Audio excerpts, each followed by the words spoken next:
2025 డిఎస్సీనే సార్. వచ్చింది సార్. ఇప్పుడు present Kouthalam mandal Halvi sir, ZPHS హాల్వీలో చేస్తున్నాను. ట్రాన్స్పరెంట్గానే జరిగింది సార్. మేము మంచి మార్క్స్తోనే కష్టపడి చదువుకున్నాం కాబట్టి మంచి ర్యాంక్ వచ్చింది, మాకు జాబ్స్ వచ్చాయి. సో దీంట్లో ఎటువంటి ఇది జరగలేదు సార్. చాలా ట్రాన్స్పరెంట్గానే జరిగాయి. అదంతా ఏం లేదు సార్, ఎందుకంటే చాలా ట్రాన్స్పరెంట్గా జరిగినాయి. ఎందుకంటే మేము క్లాస్లో దగ్గర ఒక 60 to 70 మెంబర్స్ ఉన్నాము. ఒక్కొక్కరికి చాలా టైం తీసుకొని వాళ్ళు ఎవ్రీథింగ్ నీట్గా వెరిఫికేషన్ కూడా 1కి 2 సార్లు 2 కాదు మళ్ళీ చేశారు సార్. సో ఇటువంటి ఏవైతే రిజర్వేషన్స్ ఉన్నాయో వాళ్ళని మళ్ళీ పిలిపించారు.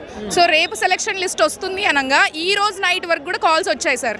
సో నాకు వచ్చాయి. నేను 1 వీక్ కూడా ప్రతిరోజు డాక్యుమెంట్స్ పంపించాను. మళ్ళీ కర్నూలు జిల్లాకు వచ్చి డిఓ ఆఫీస్కి వచ్చాను, సార్తో మాట్లాడాను. సో ఇందులో ఎటువంటి ఏం జరగలేదు సార్. సో చాలా ట్రాన్స్పరెంట్గా జరిగిందని నేను నమ్ముతున్నాను. సో రిజర్వేషన్కి ఎన్ని పోస్టులు ఉన్నాయో సో వాళ్ళు చూసే ఇచ్చారు సార్. సో దీంట్లో ఎటువంటిది ఏమీ లేదు. సో లాస్ట్ మినిట్ వరకు కూడా చాలా పార్షియల్గా చాలా ట్రాన్స్పరెంట్గానే చేశారు. సో ఎవరికి కూడా ఎటువంటి నష్టం జరగలేదని నేను నమ్ముతున్నాను సార్. సో కష్టపడి తెచ్చుకున్నాము. సో ఓకే, దానికి ఒక ఫ్రూట్ఫుల్నెస్ అటువంటిది ఏం లేదు. సో అది నిజం కాదు, అది అబద్ధం అనేసి ఈరోజు ఇంతమంది వచ్చారంటే సో దాన్ని బట్టి మనం అర్థం చేసుకోవచ్చు. సో మేము దీన్ని చాలా బాగా సపోర్ట్ చేయడానికి వచ్చాం సార్. సో వాళ్ళు ఏవైతే నిందలు వేశారో అవి నిజం కాదు, అవి అబద్ధం అని. సో ఇక్కడ జనాలు ఇంతమంది టీచర్స్ రావడం అని ఇక్కడ పెద్ద విషయం సార్. సో ఇంతమంది వచ్చినారంటే ఇది సక్సెస్ సార్. ఇంకా సో లాస్ట్ మినిట్లో సో కొంచెం మిస్ అయిన వాళ్ళు కూడా ఎటువంటి టెన్షన్ పడకండి. సో నెక్స్ట్ డిఎస్సి వస్తుంది, డిఎస్సి 2026. సో దాంట్లో కష్టపడి చదవండి, ఖచ్చితంగా మీకు నెక్స్ట్ ఇయర్లో జాబ్ వస్తుందని నేను వాళ్ళందరికీ ఆల్ ది బెస్ట్ చెప్తున్నాను సార్. ఓవరాల్గా అయితే చాలా పార్షల్గా జరిగింది. రిజర్వేషన్కి తగ్గట్టే ఇచ్చేశారు పోస్టులు కూడా. సో చాలా క్లియర్ కట్గా ఉంది. సో మళ్ళీ అందులో నిందలు ఇలా జరిగింది అలా జరిగిందని దానికి ఎటువంటి తోవ లేదు సార్. సో నెక్స్ట్ డిఎస్సి కూడా ఇంతే క్లియర్గా ఎటువంటి ఇబ్బందులు లేకుండా నారా లోకేష్ గారు దీన్ని విజయవంతం చేస్తారని నేను నమ్ముతున్నాను సార్. సో వాళ్ళు వచ్చారు సార్, వాళ్ళ ప్రభుత్వం వచ్చిన తర్వాత ఫస్ట్ సైన్ చేశారు. సో అదే చాలా హ్యాపీ. సో దాని తర్వాత సో ఎంతమంది ఎప్పటి నుంచో 5 years 6 years 7 సో ఇది 7 years తర్వాత ఇచ్చిన డిఎస్సి. సో అన్ని ఇయర్స్ కష్టపడిన దానికి ఒక రిజల్ట్ అనేది ఉంది సార్. సో వాళ్ళు రిజల్ట్ చూపించుకున్నారు. వాళ్ళ ఫ్యామిలీస్ ఎంతో సంతోషంగా ఉన్నాయి, ప్రతి ఒక్క ఫ్యామిలీ. సో వాళ్ళు చాలా బాగా చేశారు సార్. ఈవెన్ మాకు అపాయింట్మెంట్ లెటర్ ఇచ్చినప్పుడు కూడా చాలా బాగా తీసుకెళ్లారు. ట్రాన్స్పోర్ట్ కానీ ఫుడ్ కానీ మాకు అక్కడ ఉండడానికి కానీ చాలా బాగా తీసుకెళ్లారు. సో ఇప్పుడు ఇక్కడ జరిగేది కూడా అంతే బాగా కండక్ట్ చేస్తున్నారు. సో ఇది కూడా చాలా విజయవంతం అవుతుందని నేను నమ్ముతున్నాను. సో నారా లోకేష్ గారికి చాలా థ్యాంక్స్. సో ఈ ప్రభుత్వానికి మేము చాలా థ్యాంక్స్ చెప్పుకుంటున్నాం. ఎందుకంటే వాళ్ళ వల్లే మేము ఇప్పుడు మా ఫ్యామిలీలో ఒక రెస్పెక్ట్ కానీ, సో పిల్లల దగ్గర కూడా ఒక రెస్పెక్ట్ కానీ, సొసైటీలో ఒక రెస్పెక్ట్ అనేది ఉంది సార్. ఎందుకంటే అమ్మాయిలు ఎంతసేపు ఇంట్లోనే కాదు, ఈవెన్ ఇటువంటి జాబ్స్లో కూడా ఎక్సెల్ అవ్వచ్చు అనేది. సో వీళ్ళు ఇచ్చిన ఆపర్చునిటీని మేము చాలా బాగా యూజ్ చేస్తున్నాం. Thank you to the government.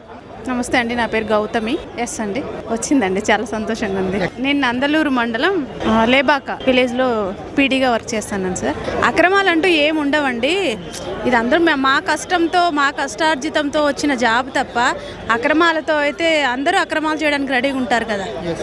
ఇదేం ప్రభుత్వము ఏం మా ఒకరికి చుట్టం కాదు. మేము ప్రభుత్వాన్ని మేము చూడను లేదు, ఏం లేదు.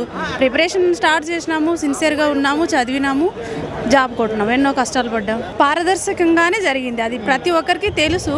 కాకపోతే ఏ దేంట్లోనైనా ఓటమి గెలుపు 2 ఉంటాయండి.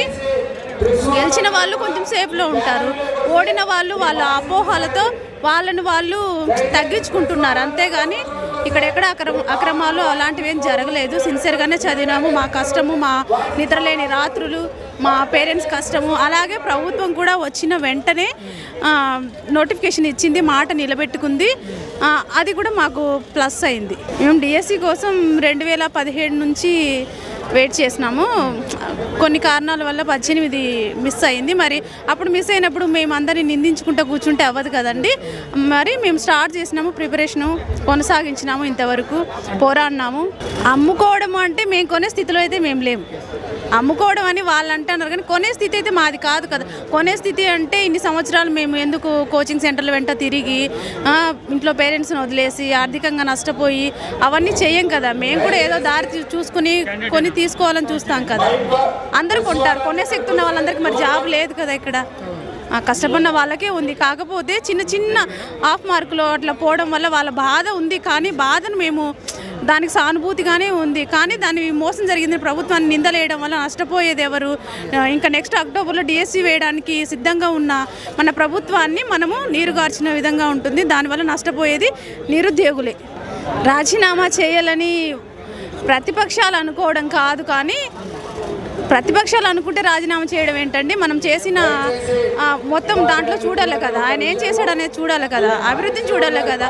మాకు వచ్చిన వెంటనే డిఎస్సి ఇస్తామని మాట ఇచ్చినారు, వచ్చిన వెంటనే ఫస్ట్ నిలబెట్టుకున్నారు. 2018 అంతకుముందు కూడా మాట ఇచ్చి మాకు, కానీ నిలబెట్టుకోలే కదా. 5 సంవత్సరాలు మేము వెయిట్ చేసి కష్టాలు పడి అన్నీ చూసాము. అది ఆల్రెడీ ఓడిపోయిన వాళ్ళు కావచ్చు, గెలిచిన వాళ్ళు కావచ్చు, అందరూ దృష్టిలో పెట్టుకోవాలి. 7 సంవత్సరాలు మనల్ని నిరీక్షణలో ఉంచి ఒక డిఎస్సి కూడా ఇవ్వకుండా ప్రభుత్వం దిగిపోయి అన్ని కష్టాలు కూడా ఈరోజు వాళ్ళ మాటలు నమ్మి అపోహలతో అమాయకులుగా ఉన్నారంటే చాలా బాధాకరము. అంటే అది ప్రభుత్వం మీద బురద చల్లడం ఓకే, కానీ నిరుద్యోగులుగా ఉన్న వాళ్ళు అమాయకులు కాదనుకుంటా నేను. అది నమ్మి ఇప్పుడు ప్రభుత్వాన్ని కించపరచడం వల్ల వచ్చే డిఎస్సి పైన ప్రభావం పడుతుంది. ఎందుకంటే వచ్చిన వెంటనే మాట నిలబెట్టుకున్నారు లోకేష్ గారు, మరి వెంటనే సిద్ధంగా ఉన్నారు. వాళ్ళని ఇబ్బంది పెట్టి ఇట్లా ఆరోపణలు చేయడం కరెక్ట్ కాదు. మెరిట్ లిస్టు వచ్చింది, సెలక్షన్ లిస్టు వచ్చింది, అన్నీ పారదర్శకంగానే జరిగినాయండి. ఎక్కడ పారదర్శకంగా జరగకపోతే ప్రభుత్వానికి మేమేమన్నా చుట్టాలమా? మేము కొనడానికి కోటీశ్వరులమా? కాదు కదా, ఎవరి కష్టం వాళ్ళది. కాకపోతే ప్రతి చోట గెలుపు ఓటములు 2 ఉంటాయండి. గెలిచినప్పుడు వాళ్ళ ఫీల్ ఉంటుంది, గెలిచినప్పుడు వాళ్ళ బాధ ఉంటుంది. వాళ్ళ బాధను అర్థం చేసుకుంటాం, కానీ వాళ్ళ అమాయకులుగా తప్పుదోవ పట్టడం మాత్రం కరెక్ట్ కాదు. ఎందుకంటే ఇది టైం వేస్ట్ చేసుకోవడం కంటే ఇప్పుడు నెక్స్ట్ డిఎస్సి కోసం ప్రిపేర్ అయితే తెలివైన వాళ్ళుగా భావించవచ్చు. వాళ్ళని సందేశం ఏమంటే, మీరు తెలివిగా ప్రవర్తించండి. ప్రభుత్వం పైన నిందలు వేయడం కంటే ఇప్పుడు వచ్చే అవకాశాన్ని సద్వినియోగం చేసుకోండి. మరి దీనివల్ల ఈ ధర్నాలు, కోర్టులు అవి వెళ్ళడం వల్ల మన నిరుద్యోగులకి ఏమీ ₹1 లాభం కూడా లేదు. ఉన్న టైం వేస్ట్ అవుతుంది. నెక్స్ట్ అక్టోబర్ అన్నారు. మనం ఇట్లా ప్రతిసారి ఇట్లా ధర్నాలు, మోసము అవి అంటే మనకు నోటిఫికేషన్ వేయాల్సిన ప్రభుత్వానికి మనపైన ఇంట్రెస్ట్ పోతుంది. నోటిఫికేషన్ అంటే భయపడతారు. దానివల్ల నష్టపోయేది ఏంటి? నిరుద్యోగులే. మొన్న ఇంకా 1 year కూడా అవ్వలేదు, నెక్స్ట్ నోటిఫికేషన్ వస్తుందంటే అది మన అదృష్టంగా భావించి దానికి ప్రిపరేషన్ స్టార్ట్ చేస్తానని కోరుకుంటున్నాను. కానీ మోసము ఇవి ఏం లేవండి. మా సొంత కష్టంతోనే, మా సొంత టాలెంట్తోనే వచ్చినాము. అది అర్థం చేసుకొని మిగతా వాళ్ళు నిరుత్సాహాన్ని వదిలేసి పోరాటం స్టార్ట్ చేస్తారని ఆశిస్తాను. ఎం శివప్రసాద్ సార్, నా ర్యాంక్ వచ్చి 250 డిస్ట్రిక్ట్ ర్యాంక్, కర్నూలు డిస్ట్రిక్ట్. ఓపెన్లో సెట్ అయ్యాను సార్. 100% అబద్ధం. అది పచ్చి అబద్ధం. అది ఎటువంటి అవకతవకలు నిష్పక్షపాతంగా జరిగింది. ఎగ్జామ్ ఆన్లైన్ ఎగ్జామ్ జరిగింది. ఎటువంటి అబద్ధం, అంతా కూడా అబద్ధమే అని చెప్తున్నాను నేను. వాళ్ళకి అవగాహన లేని హారిజాంటల్ రిజర్వేషన్ గురించి అవగాహన లేని వ్యక్తులు మాట్లాడుతున్నారు. వాళ్ళకి ఎటువంటి డిఎస్సి పరంగా అయితేనేమి, ఓపెన్ పరంగా అయితేనేమి, కేటగిరీ పరంగా అయితేనేమి ఎటువంటి అవగాహన లేకుండా వాళ్ళే దీని గురించి మాట్లాడుతున్నారండి. Munni sir, 6th rank sir, PCB sir. అలా ఏం రాలేదు సార్, అందరికీ అర్హత ఉన్న వాళ్ళకే ఇచ్చినాడు సార్. అవకతవకలు అయితే ఏం జరగలేదు సార్. అట్లా చాలా కష్టపడ్డాం సార్.